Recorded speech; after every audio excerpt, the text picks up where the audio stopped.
गांधी को लेकर दिए गए बयान से गठबंधन में अब तकरार शुरू हो गई है। दोनों पक्षों के नेता एक दूसरे पर तीखे हमले कर रहे हैं।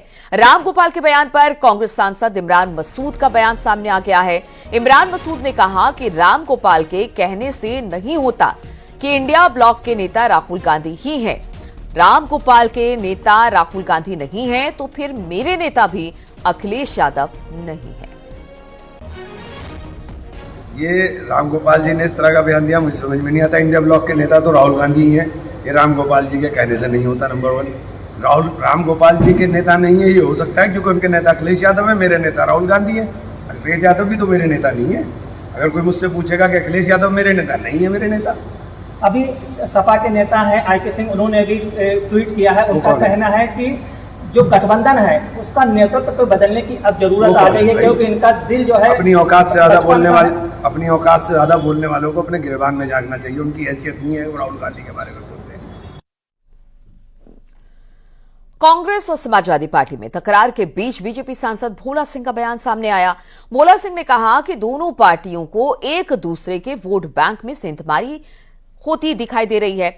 झूठ के सहारे कुछ सीटें जीत लिए थे, लेकिन अब उनको इसी बात का डर है कि कहीं उनकी सियासी जमीन पर उनका सहयोगी ही अपना कब्जा ना जमा ले।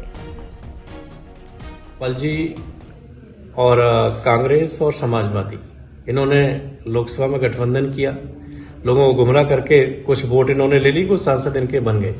लेकिन इनको लग रहा है कि अगर कांग्रेस के साथ में हाथ मिला लिया तो कांग्रेस का इनका जो वोट बैंक है वो कांग्रेस के पास चला जाएगा। कांग्रेस को लग रहा है कि अगर हम इनके साथ में खड़े हो गए तो इनका वोट बैंक चला जाएगा।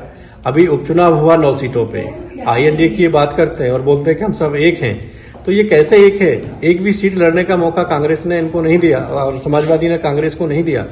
तो आपसी मतभेद है और ये आईएनडीए का गठबंधन चलने वाला नहीं है, क्योंकि अब यूपी में विधानसभा का चुनाव आ रहा है। इनको लगता है, समाजवादी को डर है कि कांग्रेस के साथ में चुनाव लड़ेंगे तो उनके वोट बैंक में शहद लगा के उनकी सीटों में से अपनी सीट कुछ बढ़ा लेंगे। बागेश्वर धाम धीरेन्द्र शास्त्री का काफिला रात के समय आगरा होते हुए निकला। काफिला आगरा दक्षिणी बाईपास पर एक ढाबे पर खाना खाने रुका था। बताया जा रहा है कि धीरेन्द्र शास्त्री के सुरक्षा कर्मियों का ढाबे पर बैठे 3 लड़कों से विवाद हुआ। तीनों लड़के शराब के नशे में धुत बताए गए, लेकिन ढाबा संचालक ने विवाद होने से इनकार किया। इसके बाद बाबा का काफिला एक पेट्रोल पंप पर जाकर रुका। एक वीडियो भी सोशल मीडिया पर वायरल हुआ, जिसमें धीरेन्द्र शास्त्री हाथ धोते हुए दिखाई दे रहे हैं।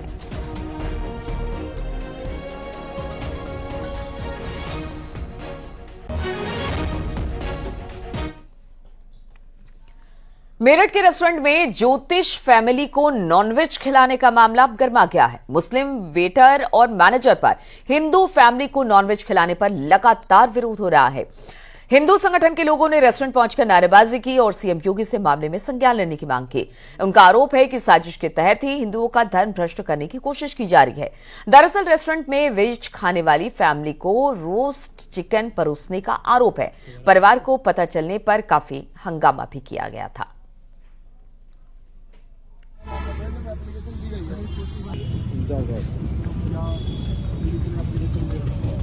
तो मामले पर संज्ञान ले सरकार। हिंदू संगठनों का ऐसा कहना है। मेरठ में जिस तरह से एक ज्योतिष फैमिली को नॉनवेज परोसा गया था, उसके लेकर काफी विवाद हुआ और अब हिंदुओं का धर्म भ्रष्ट करने की कोशिश, इस तरह की बातें हिंदू संगठन कर रहे हैं। घटना नहीं है, इससे पहले भी एक घटना हुई थी। वहां पर भी जो है एक नॉनवेज की जगह, मतलब वेज की जगह नॉनवेज खिला दिया था।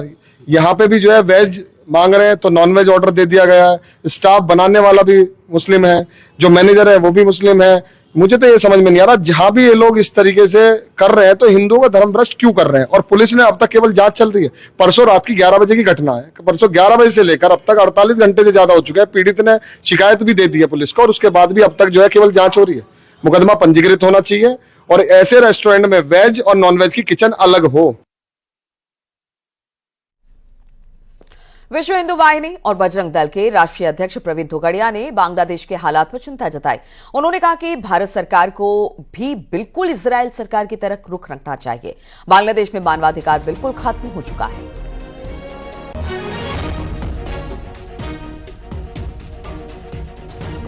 बांग्लादेश में हिंदुओं पर जो हो रहा है वह मानवता, न्याय, मानवाधिकार की सभी सीमा का उल्लंघन कर रहे हैं। झगड़ा तो बांग्लादेश की जनता और सरकार का था, तो हिंदुओं पर हमला क्यों, उनकी कत्ल क्यों? मंदिर की मूर्तियां तोड़ रही है और बांग्लादेश की सरकार जिहादियों के कब्जे में है।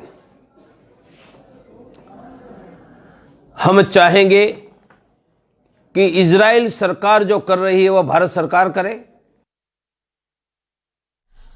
जेवर एयरपोर्ट पर आज ट्रायल होगा। दोपहर 1 बजे से 2 बजे के बीच ट्रायल होगा। दिल्ली से यहां पर फ्लाइट आएगी। तो ये बड़ी खबर हम आपको दिखा रहे हैं और बता रहे हैं। सुबह से हमने आपको बताया था कि किस तरह से आज ट्रायल एक बार फिर से किया जाएगा। आज ट्रायल का दिन है। अब खबर आ गई है कि दोपहर 1 से 2 के बीच में ये ट्रायल होगा। दिल्ली से एक फ्लाइट यहां पर लैंड करने वाली है। तो बड़ी खबर हम आपको बता रहे हैं क्योंकि ट्रायल है और इसके बाद एक कदम आगे और जेवर एयरपोर्ट पहुंच जाएगा।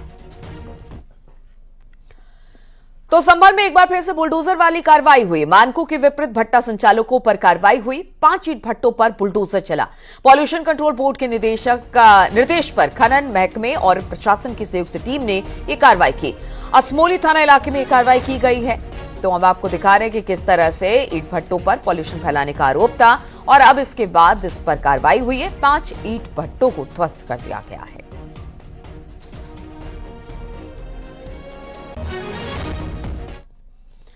वाराणसी से खबर लेते हैं, जहां पर दूसरी मंजिल से एक लिफ्ट गिरी। लिफ्ट गिरने में 2 लोग जख्मी हो गए हैं। थाना मंडवादी के विराट विला अपार्टमेंट का यह मामला बताया जा रहा है, जहां पर दूसरी मंजिल से लिफ्ट गिरा और फिर लिफ्ट में सवार 2 लोग इसमें जख्मी हो गए, जिन्हें अस्पताल में एडमिट करा दिया गया है।